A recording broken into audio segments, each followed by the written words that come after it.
Bonjour, bonsoir, bienvenue pour ce 19e journal de bord de mon année de 5,5. Nous sommes le dimanche 5 février, il est 17 heures et nous sommes officiellement plus proche du début que de la fin. Ça doit faire déjà un moment, hein, mais ça y est, maintenant on est en février, il reste plus ou moins 2 mois avant les concours, puisque du coup dans 2 mois on sera début avril, si je ne me trompe pas. Oui, tout à fait, je connais les mois de l'année. Sachant que les concours commencent vers le 15, je crois, et que techniquement, on est censé avoir 2 semaines de révision avant les concours, où il n'y a pas cours, du coup, on est chez nous. Donc ça veut dire que techniquement, dès le début du mois d'avril, on est plus en mode concours qu'en mode cours. Bref, donc c'est pour ça que je dis qu'il reste plus ou moins 2 mois.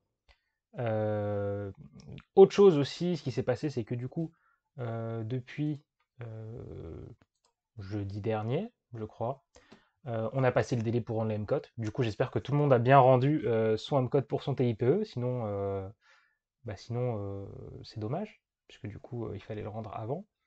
Et maintenant, on va entrer dans la phase du coup pour le TIPE où il faut euh, finir son TIPE s'il n'est pas tout à fait fini et commencer plus ou moins à réfléchir à la présentation. Puisque du coup, le TIPE c'est avant tout une épreuve orale, hein, puisque en fait le rendu du MCOT ne sert plus ou moins à rien, hein, puisqu'il sera lu en diagonale et après on va vous attribuer du coup un jury en fonction de ça. Euh, et ce qui compte vraiment, ce sera donc la présentation orale qui aura lieu du coup pendant les oraux, donc c'est-à-dire vers juin, juillet, quelque chose comme ça. Ça dépendra, vous aurez vos dates à ce moment-là. Et donc oui, c'est une présentation et j'en parlerai quand ce sera l'occasion d'en parler, mais c'est assez encadré quand même, donc il y a des choses très précises à faire. Bref, sinon, parlons un peu de ce qui s'est passé cette semaine, du coup, puisque c'était la dernière semaine du mois de janvier. Même pas du tout, puisqu'on a commencé, on était. Ah si, on a commencé, on était le 30 janvier, voilà. Donc c'était la dernière semaine du mois de janvier, première semaine du mois de février, comme vous voulez. C'était une semaine assez sympa, je ne vais pas particulièrement parler du français, parce qu'il n'y a pas grand-chose qui se passe, hein. Même si, mine de rien, je vous recommande, euh, si vous voulez passer les épreuves de l'X, si vous passez les épreuves de l'X de l'ENS, euh, c'est bien si vous avez jusqu'à maintenant en français travaillé les œuvres au programme, etc. Mais pensez à chercher d'autres œuvres, d'autres citations que celles du programme, puisque euh, pour l'épreuve de français de l'X, c'est plus ou moins attendu qu'il faut citer pas mal de trucs qui ne sont pas des œuvres au programme en fait. Même s'il faut quand même les citer, hein, mais il faut apporter d'autres choses. Mais que à l'X, hein, attention. Donc bref, ça, je pense que c'est la bonne période, si vous n'avez pas encore commencé, à chercher deux trois citations. Notamment, un truc assez intelligent selon moi à faire, c'est tout simplement de prendre les citations euh, dans les bouts de sujets que vous avez fait jusqu'à maintenant. C'est-à-dire que vos profs vous ont, prof de français, votre prof de français vous a donné des devoirs en théorie, vous avez eu des devoirs sur etc. C'est une bonne idée parfois d'aller picorer des petits bouts d'énoncés de devoirs pour en faire des citations qui peuvent être utiles pour l'X. Moi, notamment, la première citation que j'ai prise, et je vais juste dire ça là parce que après, sinon, je vais pas commencer à balancer des citations pendant 10 minutes. Mais la première citation que j'ai, c'est du Paul Lafargue dans L'éloge de la paresse, qui dit Notre siècle est, dit-on, le siècle du travail. C'est en effet le siècle de la misère, de la douleur et de la corruption. Quelque chose comme ça, plus ou moins. Bref, donc ça c'est un bon exemple de citation si vous voulez un peu dire que le travail c'est pas ouf. Voilà. Mais donc bref, pensez à faire ça. Quoi d'autre tant qu'on est sur les matières un peu littéraires, il y a l'anglais. L'anglais, du coup, le prof nous a rendu nos synthèses qu'on avait fait la semaine dernière, il y a 2 semaines déjà, où je m'en suis plutôt bien sorti, voilà. Même si le prof m'a retiré quelques points parce que c'était une synthèse type CCP et il a trouvé que je faisais pas assez référence au document, euh, puisque vous le savez si vous êtes un peu renseigné, pour les CCP, pour CCINP, vous avez le droit en anglais de citer les documents de la manière suivante. Si vous faites référence au troisième document, vous pouvez écrire entre parenthèses doc 3 quand vous parlez du troisième document. À savoir que moi, c'est quelque chose que je déteste faire. Je déteste faire référence explicitement au document, dire comme nous le voyons dans cet article du Guardian, etc. Je trouve que ça fait vraiment forcer. Et du coup, c'est quelque chose que j'évite. C'est pour ça que j'en ai un peu discuté avec mon prof et tout. Et lui, il est plutôt d'accord que, en fait, ça rend pas la lecture du tout plus fluide. Il m'a dit que, apparemment, dans les prépas éco, justement, c'est on évite vraiment ce genre de choses. Mais quoi qu'il en soit, du coup, on a discuté un peu et je lui ai donné ma copie de centrale de l'année dernière parce que vous pouviez récupérer, vous pouvez toujours, je pense, récupérer vos copies de centrale de l'année dernière si vous êtes en 5 demi, ou même si vous avez passé les concours il y a 3 4 ans. Bref, puisque l'année dernière à centrale, j'avais eu une assez bonne note en anglais puisque j'avais eu 15,5 et dans ma synthèse, en fait, si on oublie l'intro, où bah, il est nécessaire de citer les documents, puisqu'on doit dire quand même quel est le corpus de documents à notre disposition. Mais sinon, dans le reste de ma synthèse, je n'ai jamais fait référence explicitement aux documents. Je n'ai jamais parlé d'article du Guardian, ou je n'ai jamais parlé du poème de. Je peut-être parlé du poème en faisant référence à un poème, mais en tout cas pour les articles de presse, j'ai jamais référencé explicitement la source le journal en question, etc. Bref, du coup, j'ai donné ça, j'ai envoyé ça par mail à mon prof, puisque du coup, il était assez curieux de voir comment ça s'est passé. Et donc on verra si je vais réviser un peu ma méthode en anglais, mais franchement, je pense que ça reste toujours le mieux de faire quelque chose de fluide et, quelque chose d'assez organique sans vraiment tout le temps sortir de la synthèse pour dire voilà, c'était de ce document-là que vient l'exemple, le truc que je suis en train de raconter. Non, je préfère vraiment quand c'est voilà, c'est plus naturel. Limite faire référence au nom des gens qui sont cités éventuellement dans les articles, ça marche bien. Par exemple, dans ma synthèse de centrale l'année dernière, à un moment, il y avait un truc qui parlait de Facebook, et j'ai cité Facebook, et pas le truc qui parlait de Facebook. Je ne sais pas si vous comprenez ce que je veux raconter. N'hésitez pas à me dire, vous, ce que vous en pensez dans les commentaires, si vous avez déjà passé les concours, ou même si vous avez un avis sur la question. C'est toujours sympa de voir comment les autres envisagent les choses. Bref, on va continuer un peu. Qu'est-ce qui s'est passé d'autre? Il y a eu cours de maths, bien évidemment, bon, qui avance, puisque ça y est, le prof est revenu sur les probas, puisque du coup, on avait fait un cours de proba il y a un moment, puis après, on a fait autre chose, puis maintenant, on est revenu sur les probas pour qu'ils puissent faire les variables aléatoires. Bon, c'est pas encore terminé, mais voilà. Le variable aléatoire, c'est quelque chose de sympa, hein, et pour moi, c'est le plus important en probabilité. C'est, en tout cas en prépa, c'est vraiment ce qui est pas de plus utile, mais de plus qui est le plus susceptible d'être demandé en tout cas, puisque bah, comme je l'ai déjà dit, les probas classiques, entre guillemets, où on vous demande, voilà, on a une urne avec 8 boules blanches, 8 boules noires, quelle est la probabilité de tirer 3 fois une boule noire quand on fait des tirages sans remise successifs. Bon, euh, ça va bien 5 minutes, mais c'est voilà, ce genre de probabilité, ça se résume toujours à du nombre de cas favorables sur nombre de cas total. Ou alors vous faites au brouillon, vous faites un arbre des possibilités, et puis vous additionnez tout, et puis ça y est, ça vous donne la réponse. Voilà, c'est ce genre de choses, c'est pas super pertinent, et c'est pas vraiment ce qui est demandé au concours. Ça tourne bien plus autour voilà, des variables aléatoires, qu'est-ce qu'on peut faire. Je me souviens notamment l'année dernière, c'était un sujet central ou mine, je sais plus, au concours, où, alors du coup ma chaise est en train de grincer, mais j'avais fait des probas en cours comme tout le monde, quoi. Mais on n'avait jamais vraiment fait de trucs où tu mélanges un peu des complexes, c'est-à-dire considérer par exemple, ça a été le cas au concours, considérer par exemple, vous avez une variable aléatoire x, et vous considérez cosinus grand X plus i sinus grand X. Voilà, vous considérez cette variable aléatoire-là.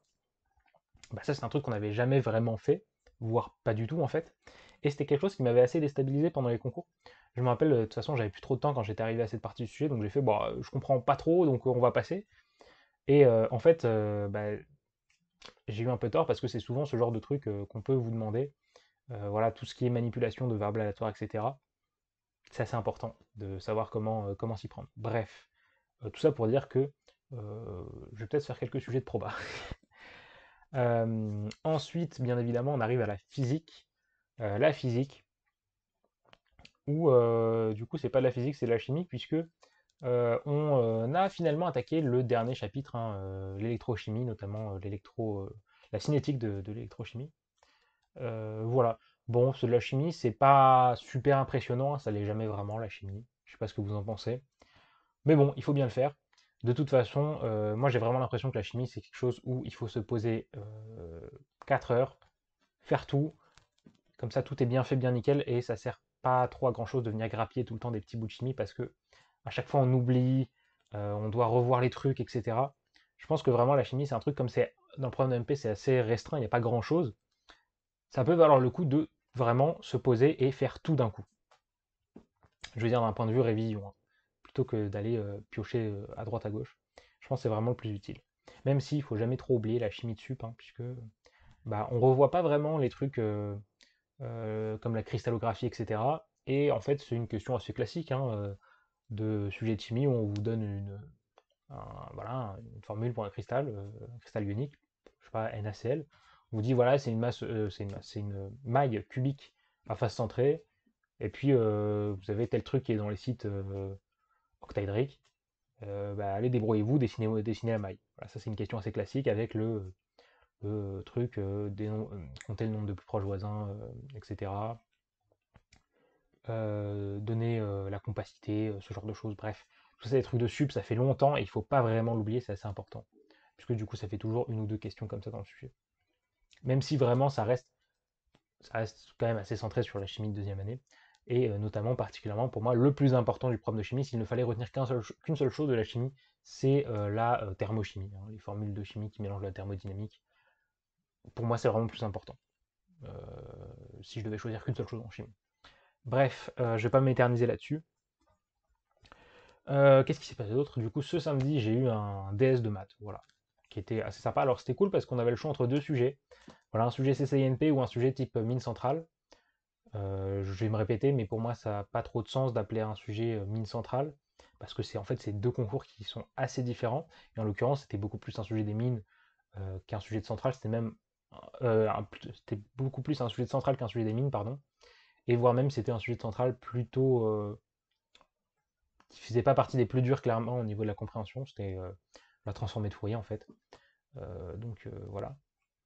Mais donc oui, pour moi, ça a vraiment pas de sens d'appeler un sujet comme ça mine centrale, puisque ça vraiment deux épreuves différentes. Centrale, c'est des sujets longs qui font 30 questions, 40 questions, et qui sont voilà, c'est vraiment pénible. Il faut bien connaître son cours et il y a vraiment beaucoup de choses à faire. Alors qu'un sujet des mines, euh, c'est beaucoup plus court. Déjà parce que le temps, tout simplement, est moins long, hein, puisque je crois que c'est 3 heures seulement, si je ne me trompe pas. Et il y a moins de questions et il y a beaucoup moins de cours, en fait, explicites, mais beaucoup plus de questions de réflexion. On vous demande voilà, vraiment de réfléchir. C'est-à-dire qu'à Centrale, on va vous dire, voilà, montrez ça, ça, ça, ça, ça. En fait, c'est plein de questions intermédiaires pour arriver au résultat final. Sujet des mines, on va vous demander, montrez ça. Ou construisez, montrer qu'il existe telle famille qui soit libre, machin. Ou montrer qu'il existe une base telle que ça, ça, ça. Voilà, c'est plus ce genre de choses aux mines. On vous balance une question, bah, démerdez-vous et réussissez à faire tout. Et puis voilà. En tout cas, c'est mon avis, n'hésitez pas à dire vous ce que vous en pensez. Quoi d'autre? Du coup, il y a aussi eu deux cols. Voilà, j'ai eu une colle de physique qui s'était plutôt bien passée. Voilà, c'était avec un colleur que j'apprécie. C'était une colle d'électromagnétisme. Plus particulièrement, c'était donc sur tout ce qui est plasma, conducteur, réflexion, etc. Donc voilà, c'était assez sympa. Même si du coup, bon, j'ai voilà, un exercice notamment, j'ai eu la réflexion d'une onde sur un plasma, qui était un exercice que je n'avais pas encore fait jusqu'à maintenant, voilà. Donc bah, je suis content de l'avoir fait maintenant. Je commence à avoir fait pas mal de choses. Et donc je commence à être vraiment assez à l'aise. Déjà qu'avant j'étais assez à l'aise quand même en physique. Là, je peux prendre mes aises carrément, c'est vachement bien. Euh, et quoi d'autre? Colle de maths justement, où c'était une colle de proba qui était vraiment pas passionnante. Vraiment, le prof m'a demandé de montrer la formule des probabilités conditionnelles, c'était vraiment pas passionnant. Et en exo, j'ai eu un truc assez classique, enfin assez classique, euh, où tout simplement on vous demande de montrer que si A et B sont deux événements incompatibles, le produit de leur probabilité est plus petit que un quart. C'est assez bête en fait, c'est de l'analyse de fonctions quoi, puisque du coup ça se résout assez facilement, je vous laisse le tenter. Et après vous pouvez montrer encore d'autres trucs avec ça, notamment c'était les questions suivantes. Et puis après j'ai fini le truc avec un petit exercice de dénombrement finalement, puisque c'était justement un exo, on avait 8 boules blanches, 8 boules noires dans une urne, on faisait 3 tirages. C'était vraiment pas intéressant. J'espère que les prochaines calls seront plus intéressantes que ça. Bref, je vais pas m'étendre plus sur tout ça. En conclusion, c'était une assez bonne semaine et bah, les concours arrivent, quoi. C'est tout ce que je me répète, hein. Je crois que ça fait 2-3 vidéos que je répète ça, les concours arrivent, les concours arrivent. Il n'y a pas d'autre chose à dire, hein. Une fois que les écrits seront passés, je dirais les oraux arrivent. Et une fois que les oraux arrivent, je dirais j'espère que j'ai réussi. Voilà, déjà, je vais dire ça. Après les écrits, je vais dire j'espère que j'ai réussi pour avoir mes admissibilités. Et après les oraux, je dirais j'espère que j'ai réussi pour avoir mes admissions, tout court. Mais voilà, je vais pas m'étendre plus là-dessus. Vous connaissez la routine si vous voulez vous abonner pour voir les prochaines vidéos. Laissez un pouce bleu si vous avez bien aimé, ça me dit que bah, vous avez apprécié et c'est assez cool. Vous connaissez vraiment la routine, hein. N'hésitez pas à mettre des commentaires. Comme ça, si vous avez des questions, je peux y répondre. Et notamment, si vous voulez réagir sur quelque chose que j'ai dit, c'est assez sympa. Comme ça, moi, ça me permet d'avoir d'autres opinions. Et voilà, je vous souhaite une bonne après-midi, une bonne journée, une bonne soirée. C'était Adam. Je vous donne rendez-vous la semaine prochaine pour le prochain journal de bord. Ciao tout le monde!